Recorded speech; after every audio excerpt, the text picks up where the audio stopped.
it's Hailey Reese, and welcome back to my YouTube channel. I am so grateful that you are here, and I hope that you are having an absolutely incredible morning, afternoon, or night, whatever it is for you when this video finally reaches you. Welcome back to yet another Glitch in the Matrix video.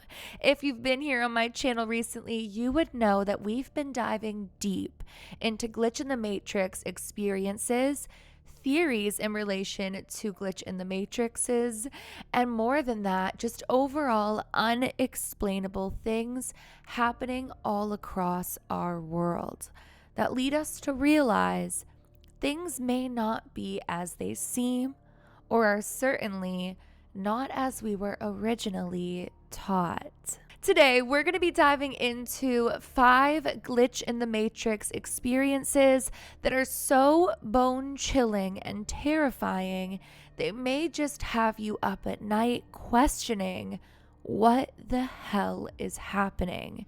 So with all of that being said, sit back, relax, maybe turn a light on, because believe me when I say these experiences are about to get dark and truly unexplainable. One of the best parts about doing what I do and having this channel is that I get to meet you guys and people from all across the world who have had absolutely crazy experiences.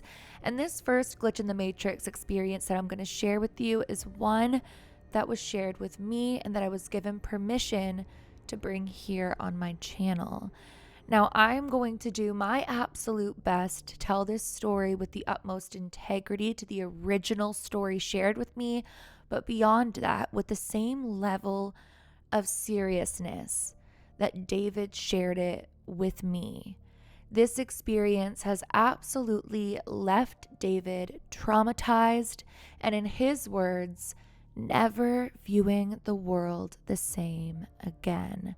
And it all started when David made a new friend at work. David says that where he's worked for a very, very long time, and most of the people that he works with are known to be very trustworthy, honest individuals. He said that he often would take the night shifts, especially around the holidays, because it was a time of year that his family could use the extra money, and he did not mind working the nights. Now, because nights weren't normally his shift, it wasn't unusual for David to meet new people as he was taking on more frequent night shifts. And one night, David would meet a man that would change his life forever. Andre had started working nights with David nearly every single night shift that David was picking up, and right from the beginning of working together, the two of them were inseparable. They both came from a lot of family struggles and a lot of challenges they had to overcome, and yet there they were building a better life for themselves. Both of their parents had been immigrants from the same country and had moved to America to start a better life for their children and their future grandchildren, and ironically, they had even moved to a similar neighborhood in the exact same year. David described Andre as the type of friend that you wait a lifetime for, the type of friend that you see in a movie or in a show and you just hope to meet someone like that. But one thing he did notice was that Andre almost seemed too good to be true, even down to the fact that Andre had a son the same age that David did, who also played basketball pretty much at the same level as David's son. So the two of them would get together over the weekend, and their sons would hang out while they would hang out together. David said that he and Andre were best friends for what seemed like almost an entire year. Before he knew it, time had flown by, and even though they weren't working on the same shifts all the time, the two of them were always hanging out and always talking. Until suddenly, David started to notice some strange changes in Andre. One day in particular, Andre seemed really off when he ran into him at work. So after David got home from work, he decided to invite Andre and his son over to hang out with him, his wife, and his son. And so they did exactly that. The group of them got together and had a really nice meal. But as David was clearing the table and walking towards the kitchen, Andre asked him if he felt like this world was off. David said he remembers looking at Andre and seeing something off in him, not specifically the world, but the way that Andre was behaving. And that was when Andre told David that weird things are happening, that he's pretty sure our world is some sort of a simulation, but either way, he does not feel like he belongs here. Now, the two of them had been friends for almost a year, but never in that year had David seen Andre acting so strange. He said he was really on edge as he was asking him if he felt this way too, and he just kept repeating that he felt like he didn't belong here. But since this was relatively new behavior, he assumed that something was just a little bit off with Andre and things would be better soon. The next day when David arrived to work, he didn't run into Andre at all, and so on his ride home, he decided to give him a call. But Andre didn't answer. That night, when David's in the kitchen making dinner, his son was actually sitting at the kitchen island with him, and that was when he received a call from Andre. David says he remembers picking up the phone, putting the phone on speaker, and then talking a little bit with Andre, who was saying he's certain now something is off, something isn't quite right, and things are amiss. David remembers looking over to his son, who was seemingly equally concerned, and the two of them were just standing there in the kitchen not knowing what to say back to Andre. And that was when suddenly the call just dropped. He completely lost the phone call. David remembers turning to his son and saying that he must have been driving through a bad service area, as they could hear that Andre was driving while he was on the phone with David, and David went to call his friend back. But there in his call log, there was no Andre. It was as if Andre had never called him. David started scrolling because him and Andre call each other pretty much every day, and was suddenly well into last week with no name of Andre popping up in his call log. David remembers looking at his son and thinking that it was really weird and going to his contact list to find Andre's number and call him. But there was no contact in his phone named Andre. At this point, David's son came over and grabbed his phone from him and went through every possible space in his dad's phone that could have any sort of communication with Andre. He went through the text messages. He went through the call log. He went through the contact list. Absolutely not a trace of Andre. This is where things become absolutely terrifying, you guys. When he would return to work the following day, there was no Andre. When he started asking people about Andre, they all looked at him like he was absolutely crazy. There had never been an employee with the name Andre in the past year at all. Andre didn't exist. David spent months talking to everybody, showing the one photo that he had taken of the two of them to anyone that would have seen him working in the facility, and nobody knew him. The only other person who remembered him was his son. It was as if Andre never existed other than to David and his son. Other than that, Andre's a complete ghost. To this day, it's been exactly that. Andre has been like a ghost. It's as if he never existed. David has no clue where his friend went, why there's not a trace of him in his phone. It was as if when that call was dropped, so was every single trace of Andre. It's been a little bit now, and David claims that he cannot carry on as if Andre didn't exist. And all that's been replaying in his mind is all the times that he kept saying, our world is a simulation. Things aren't as they seem. Things are off. I don't belong here. And then suddenly starts spewing things claiming that he's figuring it out and then just disappears. Regardless, it's very obvious that David is traumatized by the experience, and again, the only other person who remembers Andre is David's son. Even weirder, his son also disappeared off of every social platform in any space that David's son had been associated with him on. It's as if they never existed. I don't know. I just had to share that one with you guys because truly, I've been up at night thinking about it. Could you imagine somebody that you got to know so well, who fit into your life so perfectly, telling you something was off and then simply vanishing? Oof, it honestly gives me the heebie-jeebies, and I can't wait to hear what you guys think. But let's get into these other experiences. So this one says, vanishing man in bar. When I was about 20, I lived alone in an inner city neighborhood in Atlanta. I was in college and pretty lonely, so I'd sometimes go to a local bar and read. One night, just before Halloween, I was at the bar and a guy sat next to me and started chatting with me. He was a bit older, blonde hair, and quite friendly. We shoot the shit for about half an hour when he looks at me with this serious look and says, "You should leave this place now." And then he vanished, like in front of me, just gone. I felt this fear and left immediately. The next morning, I was walking to the train for school and passed the same bar. It was taped off as a crime scene. There were police all over. I asked a bystander what's up, and they said a man had been murdered in the bathroom the night before. WTF.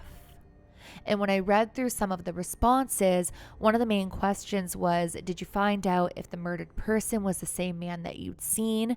The individual claims that they never looked into who had actually been killed, as it really freaked them out. And somebody else had asked them to specify how exactly the person had vanished, and they described one moment was here, the next moment completely gone. Now, my mind goes to a couple of different places with this one. Firstly, it absolutely could be some sort of a glitch in the matrix, but it also could be a guardian angel warning, a warning from some sort of spirit from the other side, or even could have been the spirit of the man who was murdered. Perhaps he'd been murdered already and wanted her to get out of there before things got crazy. But what do you think? Make sure to let me know. This one says, unexplained travel/distance could not equal time elapsed. If this is considered low effort, so be it. I don't want to post absolute specifics, so I won't include exact locations. I just happened across this and thought this may be of interest to folks here. Some years back, my wife, kids, and I were traveling to my in-laws' place for holiday by car, and it's basically a day event to make the trip one way. Being a longish drive, it's typical to stop along the way, and I'll often update my parents on our progress. This time, we had stopped in a little town for a bathroom break and snack, knowing we were coming up on a dead section of the road, and I had to text my parents our location before getting back in the car and heading on our way. So, driving along and chatting with my wife as we're going, I'm looking for the exit I know is just a few miles up the road, but wasn't seeing it and beginning to get confused. What should have been 10 minutes had been about 15 or so, and this exit was impossible to miss, the only overpass interchange ramp on that section of the highway. So I asked my wife if I'd somehow missed it, when she said she hadn't seen it either. Shortly after that, we passed the sign to welcome us into the neighboring state, and we were really confused because we'd done this trip tons of times, and you don't go anywhere near the state line driving that way. So first exit after seeing the sign, I pulled off to turn around. I actually called my parents at this point to tell them what had happened because I couldn't understand how I'd missed the turn and went so far out of our way. They seemed unimpressed. Once we eventually arrived at our destination, 2 hours later than we should have, I opened up Google Maps to realize just how out of place we were. And somehow we had gone 55 miles in about 20 minutes. And we had the timestamps on the text message and phone calls to prove the times. For what it's worth, my parents just laughed and chalked it up to me driving too fast, even despite me pointing out that you basically couldn't possibly drive that fast. I actually know people who have been driving and have lost or gained a substantial amount of time without that being possible in the slightest. These experiences happen a lot more frequent than one would think, so I'm really curious to know if any of you have had an experience like that and what you think happened here. This one says, possible glitch. I came across a post about this and it reminded me of a weird experience I had a few years ago. I was at work and my boss came up to me and said someone found your card in the parking lot. He then handed me my debit card. I was confused because I put my debit card in a specific spot in my wallet that it wouldn't fall out of, and it's the only thing in that pocket. I go to put it back in and my card was already there. I never ordered a second card, and I called my bank and they hadn't made or sent a second card either.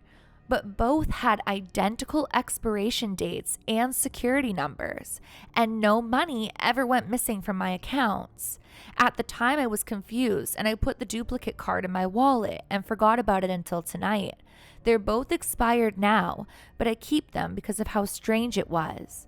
That, and I never clear out my wallet.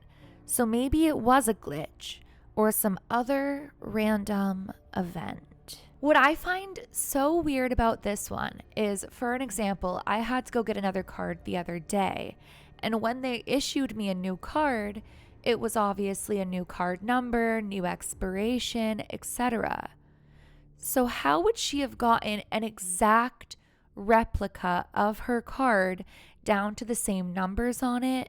Unless there was some sort of glitch that made two cards. And it leads me to wonder if in some parallel or overlapping reality, she's lost her bank card and had to get a new one. But what do you think? And this is the final one. It's titled, My Son Has Two Left Feet. The other day, I was visiting my parents' house for our weekly family dinner. Typically, I'll take off my 3-year-old's shoes when we walk in so he doesn't lose them throughout the house. However, this time I did not do that, so his shoes ultimately got lost. At the end of the night, when I was trying to locate the shoes, I'd found one for his left foot. As my family and I were searching the house for the right shoe, my dad said he'd found it and handed me over another shoe. Except for this one is a left shoe. I thought that maybe this was an old shoe. He had an identical pair of shoes in a smaller size. I thought that one of them must be size 8 and then the other one size 10. When I checked the sizes, however, they were both size 10. I was confused.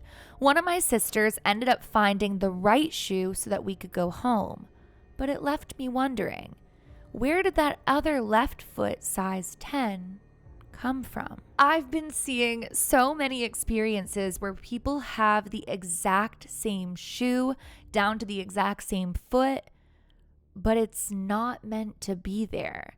So it's interesting to read another experience where yet again, there's two shoes that are fitting for the same foot. Have any of you guys had an experience like this? And if so, would you share it with us down below? I would love to hear it. But those are the 5 chilling Glitch in the Matrix experiences for today's video. What do you guys think of these experiences and which one freaked you out the most? I know for me, hearing David's story was especially chilling when I imagined myself in his shoes, coming to know and love someone, coming to know and love their children or their child, and welcoming them into your family, only for them to completely vanish along with their phone call. I can't even imagine, but I would love to hear from you which one freaked you out the most. If you guys are new to my channel or you are just not yet subscribed but you enjoy my videos, I would absolutely love it if you would go ahead and click that subscribe button. I am uploading a new video every single day, so if you enjoy my content, I would hate for you to miss out. Make sure to go ahead and subscribe. And while you're at it, if you did enjoy my video, I would really appreciate it if you would give this video a big thumbs up. It really helps both me and my channel and helps me to know which videos you're enjoying so that I can make you more of them. Remember, my loves, do all things with kindness. And until tomorrow, I love you. Bye, guys.